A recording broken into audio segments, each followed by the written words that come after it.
Jai Ma. In this video, we are going to talk about our fourth Navdurga, which is Kushmanda. When the goddess created light from nothing.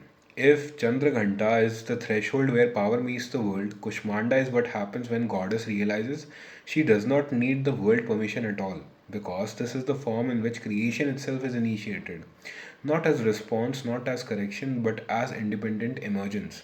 And the Purāṇas say something radical here, that before Kushmanda smiled, the universe was dark, inert, and unformed. And with a single laugh, she created a cosmic egg, the brahmāṇḍa, bringing light where there was no witness to demand it. This is not a gentle creation myth. Kushmanda does not nurture what exists. She generates existence ex nihilo, out of nothing.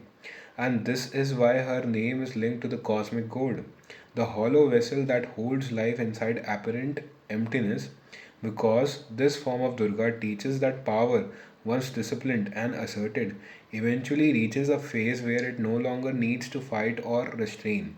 It originates, and psychologically, Kushmanda appears when a person stops defining themselves against trauma, opposition, or expectation, and instead begins to build something that did not previously exist, a new life structure, new worldview, new creative access, not a rebellion but as inevitability. She rides a lion, holds weapons, a rosary, a jar of nectar, but the key is not the objects, it is her laughter.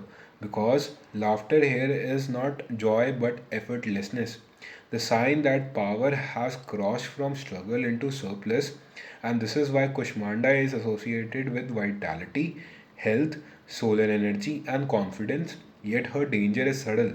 Creation without reflection can become excess, and light without compassion can scorch, which is why this form exists between threshold of Chandraghanta and the relational power of Skandamata.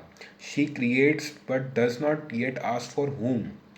The deeper truth of Kushmanda is this: after discipline and confrontation, consciousness must remember how to play, how to generate without anxiety, how to exist without justification, because a world built only to oppose darkness eventually becomes dark itself.